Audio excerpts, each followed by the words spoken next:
दोस्त के एक चैप्टर तो ख़त्म कर ही रहे हैं रोज़ाना, तो फिर आज जो चैप्टर है वो चैप्टर नंबर 18 है, बॉडी फ्लूइड एंड सर्कुलेशन। यार प्लीज़ चैप्टर ख़त्म होते ही एनसीईआरटी के 10 से 15 हज़ार एमसीक्यू जो है एप्लीकेशन के ऊपर अवेलेबल हैं, जाओ और जा कर के लगाना शुरू करो।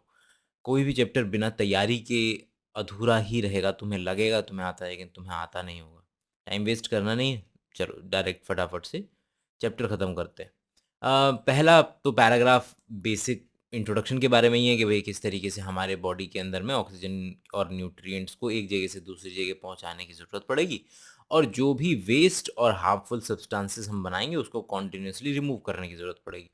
और इसके लिए एक इसेंशियल मैकेनिज़्म चाहिए, और वही मैकेनिज़्म जो आज हम डिटेल में पढ़ेंगे, जो हमारे शरीर के अंदर में सब्सटेंसेस को एक सेल से दूसरे सेल तक ले जाने की क्षमता रखता हो, वो हमारा सर्कुलेटरी सिस्टम है।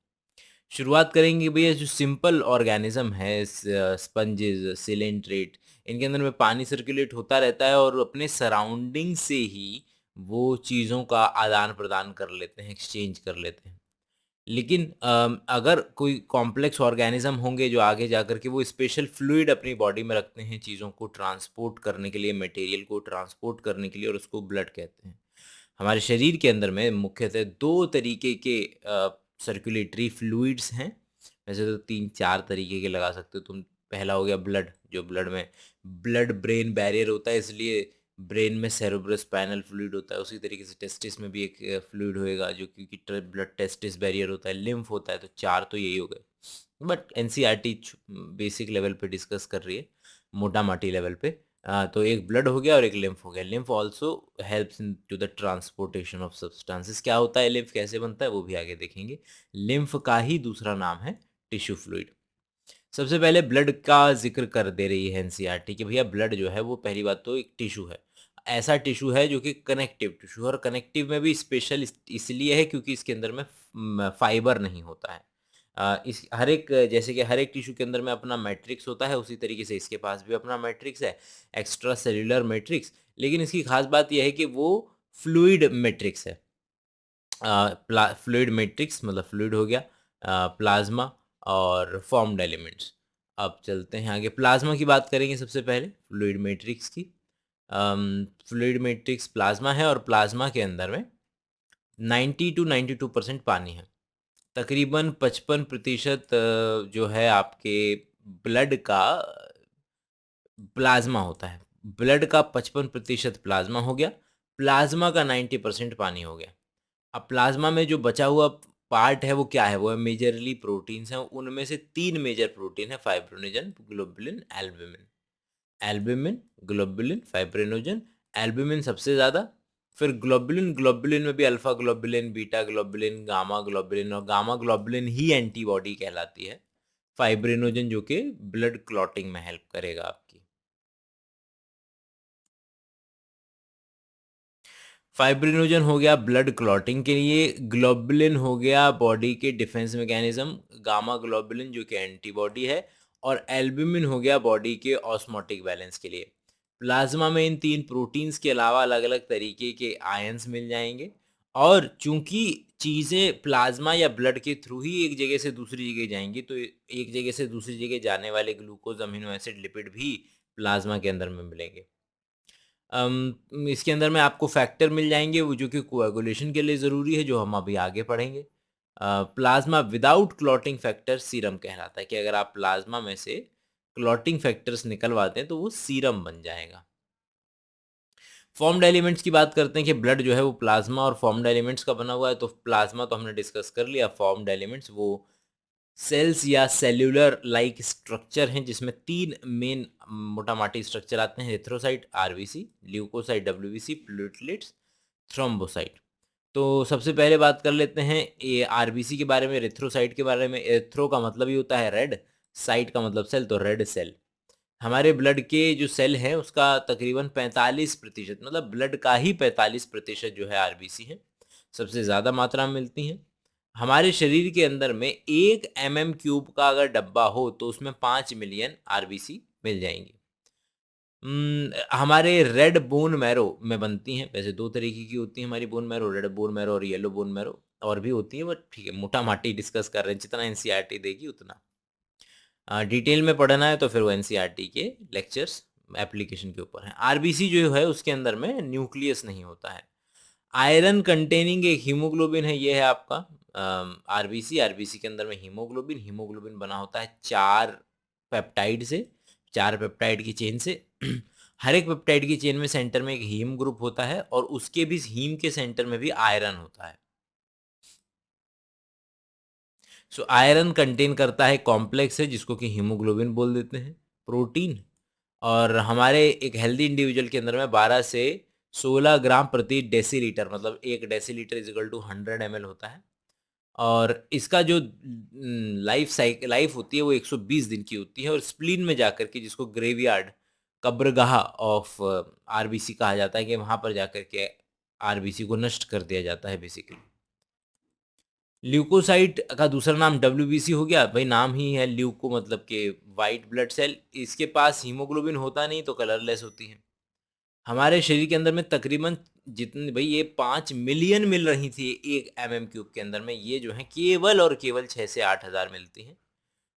लाइफ स्पैन इनका और भी कम होता है, तकरीबन 1 हफ्ते से 11 दिन के बीच का इनका लाइफ स्पैन होता है। डब्ल्यूबीसी को जब आप डिवाइड करेंगे तो 2 पार्ट में डिवाइड कर दीजिए, ग्रेन्युलोसाइट और ए ग्रेन्युलोसाइट। ग्रेन्युलोसाइट वो डब्ल्यूबीसी जिसमें ग्रेन्यूल्स हैं, और ए ग्रेन्युलोसाइट जिसमें ग्रेन्यूल्स नहीं है। न्यूट्रोफिल, इयोसिनोफिल, बेसोफिल ये आ जाएंगी ग्रेन्युलोसाइट में क्योंकि इनके अंदर में ग्रेन्यूल्स हैं। लिम्फोसाइट, मोनोसाइट आ जाएंगी ए ग्रेन्युलोसाइट में क्योंकि इनके अंदर में ग्रेन्यूल्स नहीं है। न्यूट्रोफिल की बात कर लेते हैं तो न्यूट्रोफिल सबसे ज़्यादा मिलती है, मोस्ट अबंडेंट है। सारी डब्ल्यूबीसी का 60 से 65% डब्ल्यूबीसी है। बेसोफिल जो है वो तकरीबन 0.5 to 1% है। न्यूट्रोफिल एंड मोनोसाइट 6 to 8% है। और फेगोसाइटिक सेल्स हैं, ठीक है। Basophil secrete histamine, serotonin, heparin etcetera and are involve in inflammatory responses. कि भैया इनमें से अगर मैं बात करूं, न्यूट्रोफिल तो देखो बाहर से कोई बैक्टीरिया आएगा उसको खाएगी। इयोसिनोफिल जो है वो आपका एलर्जिक रिस्पॉन्सेज वगैरह में पार्टिसिपेट करती है। बेसोफिल भी बाहर से अगर कोई चीज़ आएगी तो उसको मारने के लिए कई सारी चीज़ें सिक्रीट करती है, हिस्टामिन, सेरोटोनिन, हेपेरिन, जिससे कि पूरा इम्यून सिस्टम एक्टिवेट होता है। तो बेसोफिल किसी बाहर की चीज़ को देख करके इम्यून सिस्टम को एक्टिवेट करने का काम करती है। इयोसिनोफिल के लिए क्या दे रखा है, एलर्जिक रिएक्शन ही दे रखा है एनसीईआरटी में भी, और आ चुका है। लिम्फोसाइट जो है वो तकरीबन 20 से 25% होती हैं, और लिम्फोसाइट के अंदर में कोई ग्रैन्यूल्स नहीं होते हैं। 2 तरीके की होती हैं, बी लिम्फोसाइट और टी लिम्फोसाइट। बी लिम्फोसाइट जो है ज़्यादातर एंटीबॉडीज़ बनाने में पार्टिसिपेट करती है। टी लिम्फोसाइट फेगोसाइटोसिस करती हैं, जो कि आपका ह्यूमन हेल्थ एंड डिजीज़ के अंदर में हमने डिटेल में पढ़ा हुआ है। आखिरी जो है वो सेल्यूलर लाइक स्ट्रक्चर, वो है प्लेटलेट। प्लेटलेट का दूसरा नाम थ्रोम्बोसाइट। एक बहुत बड़ी न्यूक्लियस वाली सेल होती है, मेगा बहुत बड़ी कैरियो न्यूक्लियस सेल के बहुत बड़ा न्यूक्लियस वाली एक सेल होती है, जो कि जब टूटती है, जिसके टुकड़े-टुकड़े हो जाते हैं, तो वो छोटे-छोटे टुकड़े थ्रोम्बोसाइट कहलाते हैं। 1 mm³ के अंदर में तकरीबन 1.5 से 3.5 लाख जो है वो प्लेटलेट होती है। और प्लेटलेट जो है वो आपका कोएगुलेशन को, ब्लड लॉस न हो उसके अंदर में उसका एक रोल है, वो पार्टिसिपेट करती है। अगला है हमारा ब्लड ग्रुप। ब्लड ग्रुप मोटा-माटी तो बहुत तरीके के हो सकते हैं, लेकिन एनसीईआरटी में हम पढ़ेंगे 2 तरीके के ब्लड ग्रुप, एबीओ टाइप वाला ब्लड ग्रुप है और एक आरएच टाइप वाला ब्लड ग्रुप है। एबीओ ब्लड ग्रुप इस बेसिस पे है कि हमारे आरबीसी की सरफेस पे कौन से एंटीजन प्रेजेंट हैं।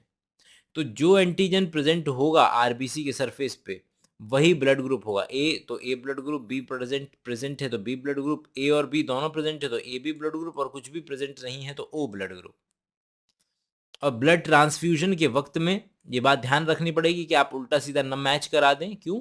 क्योंकि अगर एंटीजन एंटीबॉडी उल्टे सीधे मिल गए तो रिएक्शन हो जाएगी और व्यक्ति की मरने की संभावना हो जाएगी, क्लम्पिंग हो जाएगी आरबीसी की।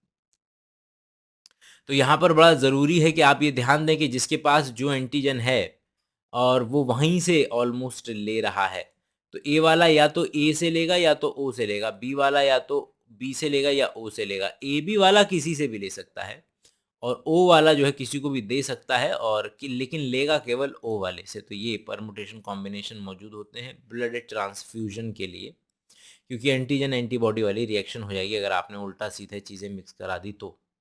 2 चीज़ें हैं, ओ ब्लड ग्रुप जो है वो यूनिवर्सल डोनर है, लेकिन लेगा केवल ओ वाले से। A B blood group universal recipient है, लेकिन जो है यूनिवर्सल रेसिपिएंट है, किसी से भी ले लेगा। अगला जो टाइप का ब्लड ग्रुप सिस्टम है वो है आरएच ब्लड ग्रुपिंग का सिस्टम। अगर आरबीसी के ऊपर आरएच प्रोटीन है तो आरएच पॉजिटिव, अगर आरबीसी के सरफेस पर आरएच प्रोटीन नहीं है तो वो आरएच नेगेटिव।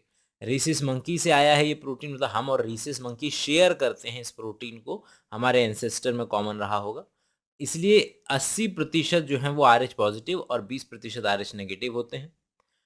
और आरएच नेगेटिव वाला व्यक्ति अगर आरएच पॉजिटिव वाले व्यक्ति से एक्सपोज हो जाता है तो आरएच नेगेटिव वाला व्यक्ति पहली दफ़ा आरएच पॉजिटिव वाले प्रोटीन देखेगा और वो आरएच नेगेटिव के खिलाफ आरएच वाले जो एंटीबॉडीज बनवा लेगा। हमें ब्लड ग्रुप मैच कराते समय आरएच ब्लड ग्रुप को भी मैच कराना होता है। अगर मान लीजिए फीमेल आरएच नेगेटिव है और जो उसका बच्चा है वो आरएच पॉजिटिव है, तो पहली प्रेगनेंसी के दौरान तो कुछ प्रॉब्लम नहीं आएगी, लेकिन जब डिलीवरी हो रही होगी तो डिलीवरी के वक्त में, पहले बच्चे की डिलीवरी के वक्त में पॉसिबल है कि ये एक्सपोजर हो जाए कि मम्मी का ब्लड बच्चे के ब्लड के साथ मिक्स हो जाए और मम्मी का ब्लड पहली बार आरएच पॉजिटिव ब्लड देखे तो मम्मी क्या करेगी, मम्मी जो है वो आरएच पॉजिटिव एंटीजन के खिलाफ एंटीबॉडी बना लेगी, लेकिन अगली प्रेगनेंसी जब होगी तो उसमें एंटीबॉडी प्लासेंटा का बैरियर पार करके बच्चे की आरबीसी को डिस्ट्रॉय करने की कोशिश करेगी, तो अगले बच्चे को थोड़ी सी प्रॉब्लम पेश आ सकती है, जिसमें कि अनीमिया, जॉन्डिस हो सकता है बच्चे को, और इसी प्रोसेस को एरिथ्रोब्लास्टोसिस फेटालिस कहते हैं। अगर हम एंटीबॉडी दे दें फीमेल को पहले बच्चे की डिलीवरी से पहले, तो बच्चे जो माँ है वो एक्सपोज नहीं हो पाएगी आरएच पॉजिटिव एंटीजन से, जिसकी वजह से फीमेल की जो बॉडी है वो, मतलब किसी भी तरीके की कॉम्प्लिकेशन पेश नहीं आएगी, बस इतना सा अंतर है। तो ओके, डन। अगला है हमारा कोएगुलेशन ऑफ ब्लड, कि आपको अगर चोट लग जाती है तो आपको कोएगुलेट हो जाता है, मतलब जो आपका ब्लड है, आपकी चोट लगी है, आपने देखा है डार्क ब्राउन कलर का एक स्कम बन जाता है जिसको छुटाने में बड़ा मज़ा आता है। क्लॉट और कोएगुलम मेनली धागों के नेटवर्क होते हैं। तो वो जो धागे का नेटवर्क है, जो जिसको हम क्लॉट बोल रहे हैं, वो धागे का नेटवर्क है, उस धागे का नाम है फाइब्रिन। असल में फाइब्रिन जो है वो एक इनएक्टिव प्रोटीन से बना है जिसका नाम था फाइब्रिनोजन। फाइब्रिनोजन को फाइब्रिन में कन्वर्ट करने की जिम्मेदारी है थ्रोम्बिन की, लेकिन थ्रोम्बिन खुद ब खुद बनता है इनएक्टिव प्रोथ्रोम्बिन से। तो थ्रोम्बोकाइनेज कन्वर्ट कर देता है प्रोथ्रोम्बिन को थ्रोम्बिन में, और थ्रोम्बिन कन्वर्ट कर देता है फाइब्रिनोजन को फाइब्रिन में। ये प्रोसेस रहेगा। तो इसके अंदर में कई तरीके के फैक्टर जो है इन्वॉल्व होते हैं। अगर आप यहाँ देखिएगा इधर, कि अगर आपके चोट लगी है तो दो तरीके के फैक्टर होते हैं, दो तरीके से आपका ब्लड क्लॉट हो सकता है। एक को कहते हैं इंट्रिंसिक पाथवे, एक को कहते हैं एक्सट्रिंसिक पाथवे। दोनों में कैल्शियम की बहुत ज़्यादा ज़रूरत होती है, कैल्शियम नहीं तो ब्लड क्लॉट नहीं। और अल्टीमेटली फैक्टर एक्स बदला जाता है प्रोथ्रोम्बिनेज के अंदर में, फिर वहाँ से प्रोथ्रोम्बिनेज प्रोथ्रोम्बिन को थ्रोम्बिन में, थ्रोम्बोकाइनेज जो है ऊपर दिया हुआ था, मतलब ऊपर वाले को मान लीजिएगा कि प्रोथ्रोम्बिन थ्रोम्बिन में बदल जाएगा, और फिर थ्रोम्बिन जो है फाइब्रिनोजन को फाइब्रिन में कन्वर्ट कर देगा।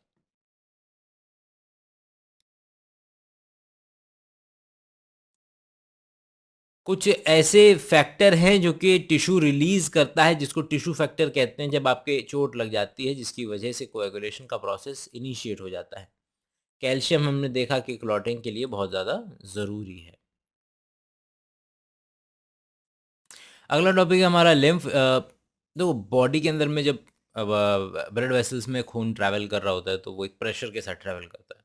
तो इस बात की पूरी पूरी संभावना है कि थोड़ा सा प्रोटीन, थोड़ा सा फ्लूइड जो है वो रिलीज आउट हो जाए, फ्लूइड के टिश्यू के अंदर में चला जाए। और टिश्यू के अंदर में जब प्रोटीन और फ्लूइड चला जाएगा तो इस बात की, उस फ्लूइड को वापस भी लाना है। तो उस वापस लाने के लिए जो हमने सिस्टम बनाया हुआ है वो है हमारा लिम्फ सर्कुलेटरी सिस्टम। उसमें से जो फ्लूइड है उसको वापस से लेकर के drain back to the major veins. ये लिम्फेटिक सिस्टम वो सिस्टम है जो कि वहाँ से फ्लूइड लेकर के उसको वापस से हमारी नॉर्मल ब्लड सर्कुलेटरी सिस्टम में वापस से डाल देगा। और बाकी इसका दूसरा काम आप जानते हैं कि वही पूरा का पूरा इम्यून सिस्टम के साथ लग कर के है कि बॉडी के अंदर में इतने सारे लिम्फ नोड्स होते हैं, जहाँ पर अगर आपको किसी भी तरीके से इंजरी हुई है तो वहाँ पर नियरेस्ट लिम्फ नोड में ले जाते हैं बैक्टीरिया को पीटने के लिए। Fluid contains specialized lymphocytes which are responsible for the immune response of the body. Lymph is also important carrier of the nutrient, hormone, etc. ठीक है। अगला है सर्कुलेटरी पाथवे के। सर्कुलेटरी पाथवे सबसे पहले वो हमें अवेयर कराएगा कि ऐसा नहीं है कि ह्यूमन के अंदर में जो सर्कुलेटरी पाथवे है वही अकेला सर्कुलेटरी पाथवे है इस दुनिया के अंदर में। तो दो तरीके के सर्कुलेटरी पाथवे हैं, ओपन और क्लोज। ओपन वाला जो मिल रहा है आर्थ्रोपोडा मोलस्का के वगैरह के अंदर मिल रहा है। पूरे के पूरे बॉडी कैविटी के अंदर में ब्लड ट्रैवल करता रहता है, उस बॉडी कैविटी को साइनस बोल देते हैं। दिल रहते हैं, जैसे कि कॉकरोच है तो उसमें 13 दिल रहेंगे ऑलमोस्ट, हर एक सेगमेंट में एक दिल होता है जो कि पंप करता रहता है और बॉडी कैविटी में साइनसेस में खून जाता रहता है। लेकिन फिर एनेलिडा से कॉर्डेट्स वगैरह की बात करें तो उसमें क्लोज्ड सर्कुलेटरी सिस्टम होता है, ब्लड जो है वो पंप किया जाता है closed network of blood vessels के अंदर में उसको भेजा जाता है, जो कि ज़्यादा एडवांटेजियस है क्योंकि ज़्यादा अच्छे से रेगुलेट कर पाएंगे हम उसे। जो क्लोज्ड सर्कुलेटरी सिस्टम की जब हम बात करेंगे तो आइए वर्टिब्रेट्स की बात कर लेते हैं कि उसमें मसल्स का हार्ट होता है। तो फिश की अगर बात करें तो वो 2 चैम्बर का दिल होगा, एम्फीबियन की बात करें तो 3 चैम्बर का होगा, रेप्टाइल्स की बात करें तो 3 चैम्बर का होगा, तो क्रोकोडाइल उसका एक्सेप्शन है। क्रोकोडाइल, बर्ड, मैमल इनमें 4 चैम्बर का मिल जाता है, 2 एट्रियम मिल जाएंगे, 2 वेंट्रिकल मिल जाएंगे। फिश की अगर बात करें तो वो सिंगल सर्कुलेशन चल रहा है उसके अंदर में इस तरीके से कि भैया ये गिल्स हैं तो गिल से डीऑक्सीजनेटेड ब्लड ऑक्सीजनेटेड हो जाता है, फिर बॉडी में जाता है, बॉडी में जाकर के उसको यूज़ कर लेते हैं, CO2 आ जाता है और एक single atrium single ventricle pump चला जाता है। एम्फीबियंस में क्या देखने के लिए मिलता है कि भैया एट्रियम तो हैं दो कि डीऑक्सीजनेटेड गया आपका पल्मोनरी या क्यूटेनियस बॉडी के ऊपर, वहाँ पर जाकर के वो ऑक्सीजनेटेड हुआ, ऑक्सीजनेट होकर के वो वेंट्रिकल में चला जाता है। और लेकिन प्रॉब्लम ये है कि एट्रियम पे आएगा वेंट्रिकल में चला जाएगा तो वेंट्रिकल में ऑक्सीजनेटेड ब्लड भी आ रहा है और डीऑक्सीजनेटेड ब्लड भी आ रहा है, तो वेंट्रिकल में मिक्स हो जाते हैं और फिर वहाँ से फिर दोबारा से हाफ ऑक्सीजनेटेड ब्लड ही बॉडी में चला जाता है, हाफ ऑक्सीजनेटेड ही तुम्हारा गैशियस एक्सचेंज के लिए चला जाता है। चलते हैं आगे ज़रा। हम्म हाँ, तो हमने बात कर ली कि 3 चैम्बर वाले की, तो फिश के अंदर की बात कर रहे थे, डीऑक्सीजनेटेड ब्लड और गिल के पास जाता है, सिंगल सर्कुलेशन होता है, हो गया। एम्फीबियन रेप्टाइल के अंदर में लेफ्ट एट्रियम रिसीव करेगा और ये रहा लेफ्ट एट्रियम ने रिसीव किया, फिर वहाँ से वेंट्रिकल में गया, फिर बॉडी में सेम चीज़ जो हमने ऊपर डिस्कस की है वही है। बर्ड्स की बात करें तो फिर वहाँ पर 4 चेम्बर वाला हो जाएगा, 2 एट्रियम 2 वेंट्रिकल, और यही जो पाथवे है जिसमें हम डबल सर्कुलेशन देखेंगे। डबल सर्कुलेशन का मतलब होता है कि भैया आपका यहाँ से ब्लड आया, एट्रियम से वेंट्रिकल गया, वेंट्रिकल से फिर लंग्स गया, लंग्स से फिर वो वापस आया, यहाँ पर वापस आया, फिर इस तरीके से ये है पूरा का पूरा प्रोसेस। तो ये चूंकि एक एक अगर टिश्यू है, उस टिश्यू से मेरी एक आरबीसी चलती है, तो इस टिश्यू पे वापस आने के लिए इसे दिल से 2 बार गुजरना पड़ेगा। पहले वो यहाँ पे आएगा, फिर वो लंग्स पे जाएगा, लंग्स से फिर वापस आएगा, तो 2 बार गुजरना पड़ रहा है इसको वापस यहाँ पे आने से पहले। तो इसलिए इसको डबल सर्कुलेशन बोल देते हैं। Human circulatory system. तो ह्यूमन सर्कुलेटरी सिस्टम के अंदर में आपका ब्लड वेस्कुलर सिस्टम पूरा का पूरा आर्टरी और वेन वाला सिस्टम आ जाएगा, मस्कुलर चैम्बर हार्ट दिल आ जाएगा, और क्लोज्ड ब्रांच्ड वेसल्स और ब्लड ब्लड खुद ब खुद ये चीज़ें एग्जिस्ट करती हैं। दिल की बात करें तो वो एक्टोडर्म मीजोडर्म एंडोडर्म में से मीजोडर्म से बना हुआ है। दोनों जो दिल हैं, दिल के दोनों जो लंग्स हैं, लंग्स के बिल्कुल बीच में आयोटिक आर्च होती है, वहाँ पर प्रोजेक्ट होता है और दिल थोड़ा सा लेफ्ट की तरफ झुका होता है। और उसकी जो बेसिकली झुका इन द सेंस कि उसकी जो मसल्स हैं वो लेफ्ट साइड में ज़्यादा मोटी होती हैं, तो ये अंतर है कि लेफ्ट साइड की जो मसल्स हैं वो ज़्यादा मोटी होती हैं, तो झुका हुआ लगता है कि लेफ्ट साइड में झुका हुआ है। पेरिकार्डियम, तो भाई किसी भी हमारे जो टिश्यू है, कोई भी हमारा ऑर्गन है, तो उस ऑर्गन के ऊपर एक कवरिंग ज़रूर होगी, वो लंग्स की हो, लिवर की हो, दिल की हो। तो दिल की जो कवरिंग होती है वो पेरिकार्डियम होती है, दो दो लेयर होती हैं और दोनों लेयर्स के बीच में एक फ्लूइड होता है, पेरिकार्डियल फ्लूइड, जो कि आपके भाई दिल धड़कता रहता है तो वहाँ पर फ्रिक्शन ना हो, फ्रिक्शन ना हो बेसिकली इसके लिए ये पेरिकार्डियल फ्लूइड ये काम करेगा। दो ऊपर वाले जो चेंबर हैं वो एट्रियम कहलाते हैं और जो नीचे वाले चेंबर हैं वो वेंट्रिकल कहलाते हैं। इंटर आर्टेरियल सेप्टम एग्जिस्ट करता है। भाई इंटर आर्टेरियल सेप्टम क्या हो गया? दो आर्टरियम के बीच में जो सेप्टम है वो इंटर आर्टेरियल सेप्टम हो गया। और जो आर्ट एट्रियम और वेंट्रिकल के बीच में जो सेप्टम है उसको एट्रियो वेंट्रिकुलर सेप्टम बोल देंगे। तो नाम ही बता रहा है कि वो किस तरह, भाई चार कमरे हैं तो दीवारें तो लगी होंगी ना, तो एट्रियम और वेंट्रिकल के बीच में जो दीवार है उसको एट्रियो वेंट्रिकुलर सेप्टम बोल दो। और जो एट्रियम है वो आपका उसको इंटर एट्रियम से एट्रियल सेप्टम बोल दो, इंटर एट्रियल सेप्टम बोल दो उसको। एट्रियो वेंट्रिकुलर सेप्टम हम डिस्कस कर ही चुके हैं कि ओपनिंग थ्रू विच दो chamber on to the same side are connected. के भाई एक तो ये बात याद रखिएगा कि बचपन में हमारे जो दोनों एट्रियम थे ये आपस में कनेक्ट हुआ करते थे। बचपन में मतलब जब हम गर्भावस्था में गर्भ में थे उस समय पर लंग्स काम करते नहीं है, तो खून जो है वो ऐसे नहीं जाता है कि यहाँ से आएगा फिर लंग्स पे जाएगा, वो डायरेक्ट यहाँ पे आता है, बगल में जाता है, नीचे आ जाता है, इस तरीके से। और राइट एट्रियम राइट वेंट्रिकल, अब यहाँ पर मस्कुलर फ्लैप्स हैं, ट्राइकस्पिड वॉल है। अब ये जो है सारी की सारी चीज़ें केवल और केवल स्ट्रक्चर के अंदर में आ जानी चाहिए आपकी, कि राइट एट्रियम और राइट वेंट्रिकल के लिए जो फ्लैप लगाया हुआ है, जो वाल्व लगाया हुआ है, वो ट्राइकस्पिड वाल्व हो गया। लेफ्ट एट्रियम और लेफ्ट वेंट्रिकल के लिए जो वाल्व लगाया हुआ है वो मिट्रल वाल्व हो गया। जो आउटा के लिए जो रेगुलेट कर रहा है वो आउटिक वाल्व हो गया, और जो तुम्हारा पल्मोनरी आर्टरी के लिए रेगुलेट कर रहा है वो पल्मोनरी वाल्व हो गया। ऊपर से एट्रियम के अंदर में सुपीरियर और इन्फीरियर वेना केवा यहाँ घुसती हैं, और फिर ये यहाँ पर आने के बाद इनको लंग्स की तरफ भेजा जाता है, लंग्स पे चली जाती हैं। लंग्स से ऑक्सीजनेटेड होकर के जब ये वापस आती हैं, ध्यान से देखिए कि जो पल्मोनरी आर्टरी है उसमें डीऑक्सीजनेटेड ब्लड जा रहा है, यही चीज़ें लिखी हुई हैं उसमें नीचे, तो वही एक एक लाइन पढ़ने का समय बर्बाद करने का कोई औचित्य नहीं है।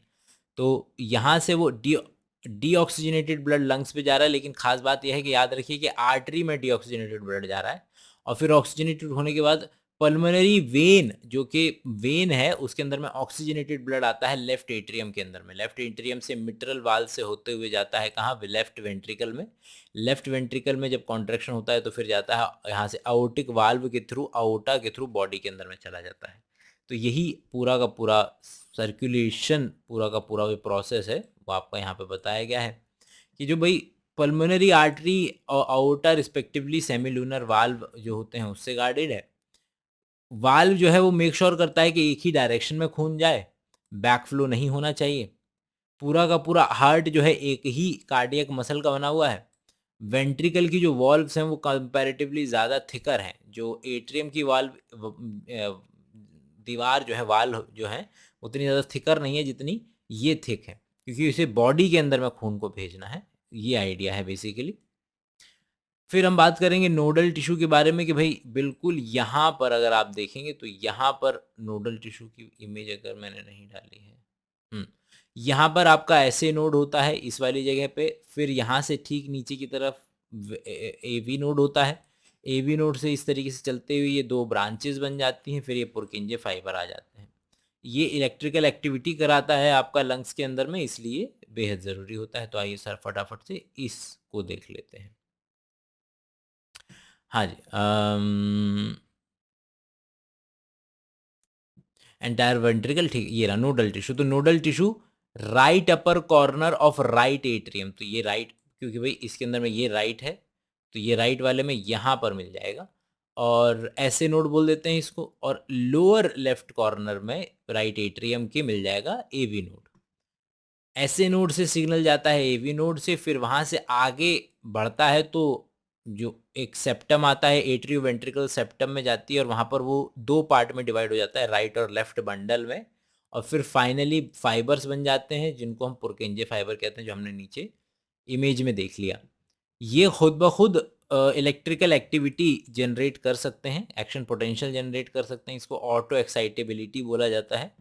ऐसे नोड जो है वो जो जनरेट करता है एक्शन पोटेंशियल, वो 70 से 75 प्रति मिनट करता है, और वही हमारी अल्टीमेटली हार्ट बीट भी बनती है, responsible for initiating and maintaining the rhythmic contraction.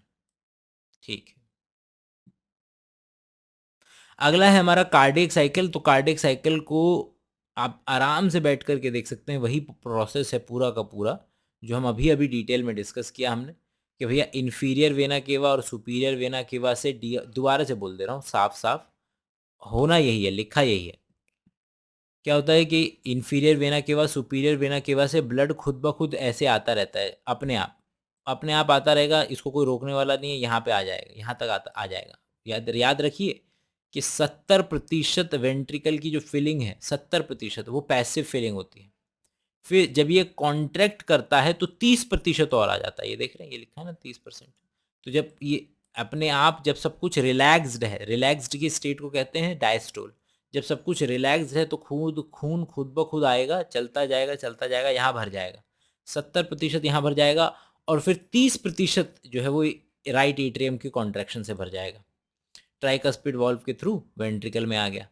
फिर वेंट्रिकल जो है वो कॉन्ट्रैक्ट करेगा, फिर वहाँ से जाएगा आपका कहाँ पर, पल्मोनरी वाल्व से पल्मोनरी आर्टरी, पल्मोनरी आर्टरी से लंग्स, लंग्स से होता हुआ आएगा पल्मोनरी वेन, पल्मोनरी वेन से लेफ्ट एट्रियम, लेफ्ट एट्रियम से मिट्रल वाल्व से गुजरता हुआ आपका लेफ्ट वेंट्रिकल में, लेफ्ट वेंट्रिकल से आउटिक वाल्व के थ्रू होता हुआ अओर्टा में, और अओर्टा से फिर बॉडी के अंदर में। और यही चीज़ पूरी की पूरी यहाँ पे लिखी हुई है, कोई भी चीज़ अलग नहीं है। तो हमने ये सारी चीज़ें कवर कर ली, जिसमें सेमिनुलर वाल्व हो, ऐसे नोड से कॉन्ट्रैक्शन हो, 30% जो है वो बोल रहा ना, increase the flow of blood in ventricle के बाय 30%, क्योंकि 70% तो पहले से ही भर गया।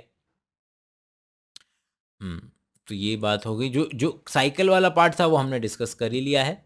सीक्वेंशियल इवेंट चलते हैं कौन से भाई? भाई सही बात, सिस्टोल डायस्टोल, सिस्टोल डायस्टोल। तो बोथ एट्रियम जो और वेंट्रिकल करते रहते हैं, ये 72 प्रति मिनट उनकी निकलती है। कार्डियक साइकिल अगर 72 बार ये काम चल रहा है तो हर एक 0.8 सेकेंड के अंदर में सिस्टोल डायस्टोल हो जाना चाहिए। और हर बार अगर आप देखेंगे कि एक बार पुचुक मारने से मेरे दिल के वेंट्रिकल से एक बार पुचुक मारने से 70 ml ब्लड बाहर फेंका जा सकता है। 70 ml को आप मल्टीप्लाई कर दीजिए, कितनी बीट्स होती हैं, दोनों को मल्टीप्लाई करेंगे तो 1 मिनट में कितना खून निकल सकता है मेरे वेंट्रिकल से, वो हो जाएगा मेरा कार्डियक आउटपुट। और 1 मिनट में तकरीबन तकरीबन 5 लीटर जो है वो खून जो है बाहर फेंका जा सकता है। कार्डियक आउटपुट एथलीट का जो है वो अलग हो सकता है, हायर हो सकता है, और हार्ट बीट भी इसीलिए जो एथलीट्स होते हैं उनकी कंपैरेटिवली कम हो सकती है। दो तरीके की आवाज़ें आती हैं, पहली है लब की, जो कि जब आपके ट्राइकस्पिड और बाइकस्पिड वाल्व क्लोज होते हैं उसकी वजह से लब आती है, और सेमिलूनर वाल्व जब क्लोज होते हैं तो उसकी वजह से डब आती है। ईसीजी, ईसीजी आप बता रहा है कि भाई आपने फिल्मों में हॉस्पिटल के सीन में देखा होगा कि व्यक्ति के मरने से पहले आती है आवाज़, पे पे पे पी, व्यक्ति मर गया, इसका मतलब उसको इलेक्ट्रोकार्डियोग्राम, इलेक्ट्रोकार्डियोग्राफ, देखिए मशीन का नाम होता है इलेक्ट्रोकार्डियोग्राफ, और मशीन जो ग्राफ बना के देती है उसको कहते हैं इलेक्ट्रोकार्डियोग्राम। ठीक है, तो अब होता क्या है कि सबसे पहले आपका ऐसे नोड से जो एट्रियम है, एट्रियम वाली जो मसल है उसका जो है डीपोलराइजेशन होता है। तो एट्रियम का जब डीपोलराइजेशन होता है तो उसकी वजह से हमारी कौन सा आता है, अभी आप जानते हैं कि ये अलग अलग है, PQRST। तो PQRST ऐसे लिखा हुआ है। तो जो पी वेव है, ये जो पी वेव है वो किसकी वजह से बन रही है? ये इलेक्ट्रिकल एक्टिविटी, ये जो येलो कलर देखिए, नीला कलर मत देखिए, येलो कलर देखिए कि अभी येलो, अभी एक्टिविटी, इलेक्ट्रिकल एक्टिविटी शुरू हुई है पी वाले, मतलब कि आपके एट्रियम वाले एरिया के अंदर में। तो ये पी जो वेव है वो एट्रियल डीपोलराइजेशन की वजह से है। और देखिए जब जब ये पूरी होगी तो पूरा का पूरा एट्रिया जो है डीपोलराइज हो चुका है। इसकी इलेक्ट्रिकल एक्टिविटी को भाई यहाँ पर एट्रियो वेंट्रिकुलर सेप्टम है, atrio ventricular septum electrically insulated है, तो कोई भी जो डीपोलराइजेशन है वो इससे पार नहीं जाएगा। लेकिन एक रास्ता दिया हुआ है एवी नोड का, तो एसए नोड से एवी नोड पे चला जाएगा और एवी नोड से आगे इस तरीके से चला जाएगा। फिर आपका क्या होगा, फिर आपका ये जो पूरा का पूरा वेंट्रिकुलर डीपोलराइजेशन है, पूरा का पूरा वेंट्रिकुलर डीपोलराइजेशन है, वो क्यूआरएस वेव से होता है। किससे होता है? वो क्यूआरएस वेव से होता है। और उसके बाद वेंट्रिकल का रीपोलराइजेशन होगा, वो PQRST, टी वेव से होगा रीपोलराइजेशन जिसको बोला जाता है। और डिटेल में देखेंगे थोड़ा सा भाई, और डिटेल में यहाँ तो नहीं देखेंगे, बट हाँ प्लीज़ मेक श्योर कि अगर आपको डिटेल में देखना है तो आप एप्लीकेशन पे ले सकते हैं। यहाँ तो भाई जिन लोगों ने पढ़ा हुआ है उन्हीं लोगों को रिवाइज करा दे रहे हैं फटाफट से। तो पी वेव हो गया हमारा, किसको रिप्रेजेंट कर रहा है? पी वेव रिप्रेजेंट कर रहा है एट्रियल डीपोलराइजेशन, मतलब ठीक है, इसके अंदर में दोनों एट्रियम कॉन्ट्रैक्ट कर जाते हैं। Q R S complex represent करता है वेंट्रिकल के डीपोलराइजेशन को, जिससे वेंट्रिकुलर कॉन्ट्रैक्शन हो जाता है। क्यू जो है वो बिगिनिंग ऑफ सिस्टोल है, कि कॉन्ट्रैक्शन की शुरुआत जो है क्यू से मानेंगे। टी वेव जो रिप्रेजेंट करता है वो रीपोलराइजेशन रिप्रेजेंट करता है, और इससे फिर सिस्टोल का एंड हो जाता है। जितने क्यू आर एस कॉम्प्लेक्स हैं उतनी बार दिल धड़का है, ये मान लीजिए, वो आपका हार्ट बीट बता रहा है। और अगर आपका नॉर्मल से थोड़ा सा भी डेविएशन आता है, थोड़ा सा भी अलग आता है, तो मतलब कुछ ना कुछ प्रॉब्लम है, वो डॉक्टर बताएगा कि क्या प्रॉब्लम है। डबल सर्कुलेशन, डबल सर्कुलेशन पे जाने से पहले हम बात कर रहे हैं किसकी? हमारे ब्लड वेसल्स की बात कर रहे हैं। तो ये हमारी ब्लड वेसल्स हैं। ब्लड वेसल के तीन मेन पार्ट हैं, tunica intima, tunica media, tunica externa. ये तीन लेयर्स हैं। अगर आप ध्यान दें तो तीनों, दोनों में ही, चाहे आपकी आर्टरी हो चाहे आपकी वेन हो, आर्टरी और वेन दोनों के अंदर में ही तीन लेयर होते हैं। सबसे अंदर की लेयर है जो स्क्वैमस एंडोथीलियम की बनी है, वो है ट्यूनिका इंटिमा। बीच की लेयर है जो स्मूथ मसल की बनी है, इलास्टिक फाइबर की बनी है, वो है ट्यूनिका मीडिया। और सबसे बाहर की लेयर है जो कि कोलेजन फाइबर की बनी हुई है, वो है ट्यूनिका एक्सटर्ना। फिर यहाँ पर आपको वो डबल सर्कुलेशन बताने की कोशिश कर रहा है। डबल सर्कुलेशन में यही है कि भाई आपका अगर कोई यहाँ से कोई चीज़ शुरू कर रही है तो यहाँ वापस आने तक वो दिल से दो बार गुजरेगी। राइट एट्रियम में गया, फिर राइट वेंट्रिकल, फिर यहाँ से पल्मोनरी आर्टरी से होता हुआ लंग्स, लंग्स से वापस आया पल्मोनरी वेन से होता हुआ लेफ्ट एट्रियम, दो बार दिल में गया और वापस आया, इसीलिए इसको डबल सर्कुलेशन कहा जाता है। अगला है कि भाई हमारे दिल की जो एक्टिविटी है उसको रेगुलेट कौन कर रहा है? पहली बात तो अपना खुद ही रेगुलेशन चल रहा है, ऑटो रेगुलेटेड है, नोडल टिश्यू से, एस नोड से और एवी नोड से, और इसीलिए मसल्स को मायोजेनिक कहा जाता है। लेकिन अगर ब्रेन में भी कोई एक सेंटर एग्जिस्ट करता है तो मेडुला ओब्लांगेटा करता है, और मेडुला ओब्लांगेटा रेगुलेट कर सकता है ऑटोनोमिक नर्वस सिस्टम के थ्रू। ऑटोनोमिक नर्वस सिस्टम के दो पार्ट होते हैं, सिंपैथेटिक नर्वस सिस्टम और आपका parasympathetic nervous system. Sympathetic nervous system जो है वो आपके जब याद कीजिए, जब आपके सामने शेर आता है तो वो आपका सिंपैथेटिक नर्वस सिस्टम कर देगा, तो हार्ट रेट बढ़ जाएगा, कॉन्ट्रैक्शन की स्ट्रेंथ बढ़ जाएगी, कार्डियक आउटपुट बढ़ जाएगा। पैरासिम्पैथेटिक आपको शांत करेगा, आपका हार्ट बीट को, फिर बढ़ी हुई हार्ट बीट को कम कर देगा, कंडक्शन को कम कर देगा, ताकत को कम कर देगा। और एड्रेनल मेडुलरी हार्मोन भी इसको रिप्रेजेंट, जो बोलते हैं ना एड्रेनलिन रश आ गया, आप रोलर कोस्टल की राइड ले रहे हैं, रोलर कोस्टर पे आपका हार्ट बीट बढ़ सकती है। डिसऑर्डर क्या क्या है उसको ज़रा एक बार नज़र मार लेते हैं। High blood pressure, high blood pressure, hypertension, जो ये सिस्टोल है ये डायस्टोल है, तो सिस्टोल प्रेशर जो है 120 होना चाहिए, डायस्टोल 80 होना चाहिए। 100, इसको mmOf/Hg के अंदर में जो है कैलकुलेट किया जाता है। अगर किसी व्यक्ति का 140/90 है तो इसको हाइपरटेंशन या ज़्यादा ब्लड प्रेशर की कैटेगरी में हम डाल देंगे। हाँ, कोरोनरी आर्टरी डिजीज़, अथेरोस्क्लेरोसिस इसका दूसरा नाम है।